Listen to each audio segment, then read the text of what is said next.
हाँ तो दोस्तों, संस्कृत ऑनलाइन क्लास में आपका हार्दिक स्वागत है। पहला वीडियो हम वर्ण प्रकरण पूरा क्लियर कर चुके हैं। अब अगला है उच्चारण स्थान। उच्चारण स्थान देखो दोस्तों किसे कहते हैं। उच्चारण स्थान किसे कहते हैं, किस प्रकार के होता है, क्या होता है। तो देखो उच्चारण स्थान मुख का वह भाग जो मुख का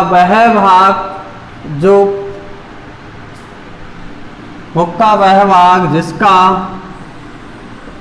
जिसका प्रयोग वर्णों के बोलने में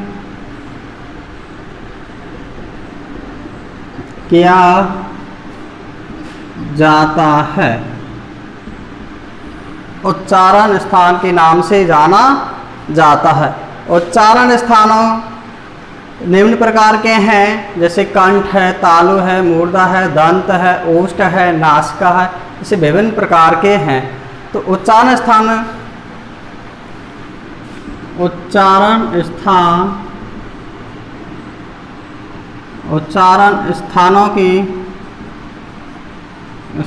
की संख्या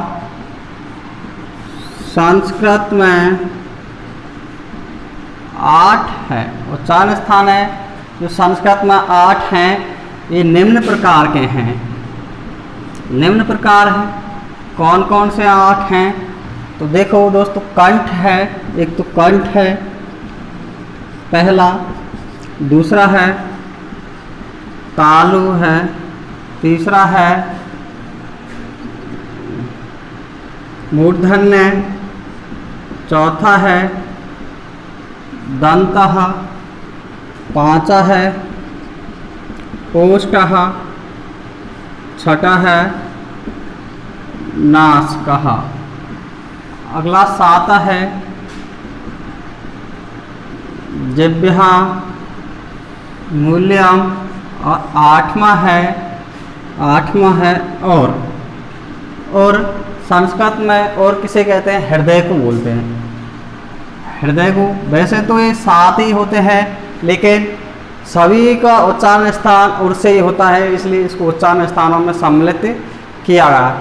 वैसे सवर्णता के आधार पर देखें तो उच्चारण स्थानों की संख्या 7 है। तो नोट डाल के यहाँ पर लिखें, उच्चारण स्थानों के आधार पर 7 है। वैसे साधारण रूप में, सामान्य रूप में 8 है, लेकिन सवर्णता के आधार पर 7 है। अब पहले पढ़ेंगे हम स्वर वर्णों का उच्चारण स्थान। एक तो स्वरों को पढ़ेंगे, एक व्यंजनों का पढ़ेंगे। तो पहले हम स्वर वर्णों का उच्चारण स्थान पढ़ लेते हैं। उच्चारण स्थानों का क्रम याद होना चाहिए। क्रम याद हो जाएगा तो सीखने में कोई परेशानी नहीं आएगी। एक सूत्र है, देखो पहला क्रम कैसे होगा, कंठ, दूसरा है तालु, और इसके बाद तीसरा है मूर्धा, चौथा है दंत, पांचवा है ओष्ठ, छठा है नासिका। ये तो किसका हुआ, स्वरों का, स्वर या अच वर्णों का उच्चारण स्थान।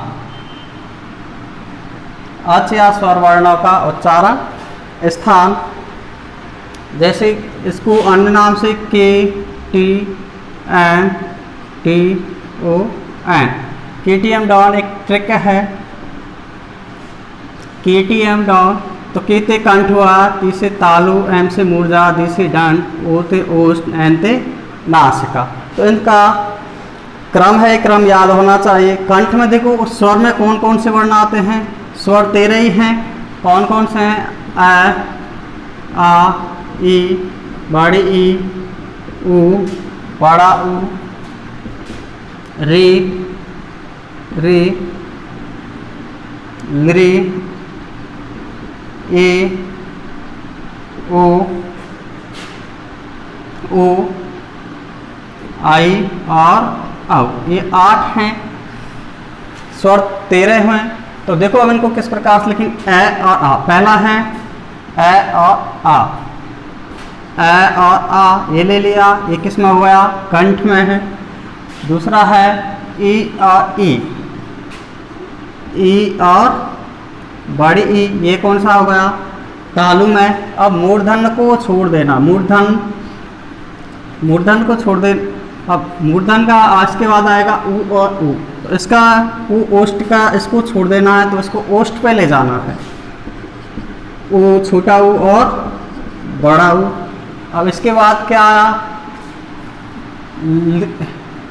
री आया, छोटी री और बड़ी री, बचा क्या, लरी। तो लरी को लिख देना है लरी हो।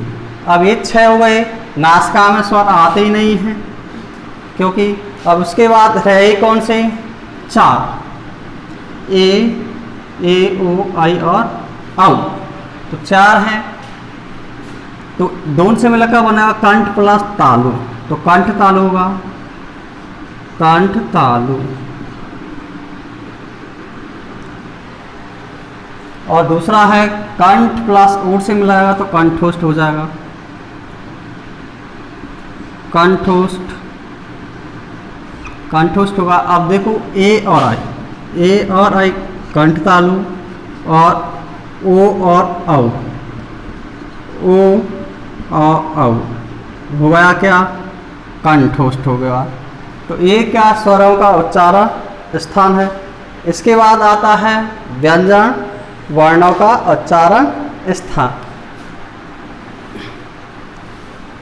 व्यंजन वर्ण है उनका उच्चारण स्थान किस प्रकार से, तो व्यंजन में 25 तो स्पर्श है, उसमें है, और अंत्यस्थ वर्ण इनका हमें क्या उच्चारण स्थान लेना है। तो पहला है वो क्रम याद होना चाहिए 6 का, कंठ का, व्यंजन वर्णों का, व्यंजन वर्णों का उच्चारण स्थान। व्यंजन वर्णों का उच्चारण स्थान है वो किस प्रकार से है, तो पहले वो 6 का क्रम याद होना चाहिए, तभी उसका व्यंजन वर्णों का उच्चारण स्थान आ जाएगा। पहला है कंठ, दूसरा है तालु, तीसरा है मूर्धा, चौथा है दंत, ओष्ठ और नासिका, ये है। तो कंठ, कंठ में देखो स्पर्श व्यंजन है तो 5 वर्ग हैं, 5 वर्ग हैं। तो देखो कै वर्ग, कै वर्ग, कै के बाद कौन सा आएगा, च वर्ग, च के बाद ट वर्ग, ट के बाद त वर्ग, त के बाद पै वर्ग, 5 वर्ग हो गए। पहला है कै वर्ग, कंठ में, तालु में च वर्ग, मूर्धा में ट वर्ग, दंत में त वर्ग, ओष्ठ में पै वर्ग। तो कै वर्ग में कौन कौन से आते हैं, क, ख, ग, घ और ना। च वर्ग में च, छ, ज, झ और ना। अगला ट वर्ग में ट, ठ, ड, ढ और न। त वर्ग में त, थ, द, ध, न। पै वर्ग में प, फ, व, भ और मैं हो गया। तो ये तो हो गए कौन से, स्पर्श व्यंजन। तो ये कौन से हो गए, स्पर्श व्यंजन, स्पर्श व्यंजन। इसके बाद स्पर्श व्यंजनों के बाद आता है स्पर्श व्यंजन, तो इसके बाद आता है अंत्यस्थ, अंत्यस्थ व्यंजन। अंत्यस्थ व्यंजन को यहाँ पर कंठ में लिखना नहीं है, तो यह वह लिखना नहीं है, वह को यहाँ पर ले आते हैं, वह को छोड़ देना है, व को छोड़ देना, य र ल। अंत्यस्थ के बाद आता है कौन सा? उष्म व्यंजन। उष्म व्यंजन, तो उष्म व्यंजन में है को ऊपर लिख देना है, सबसे पहले है को ऊपर लिख देना है। उसके बाद है सा, सा और सा।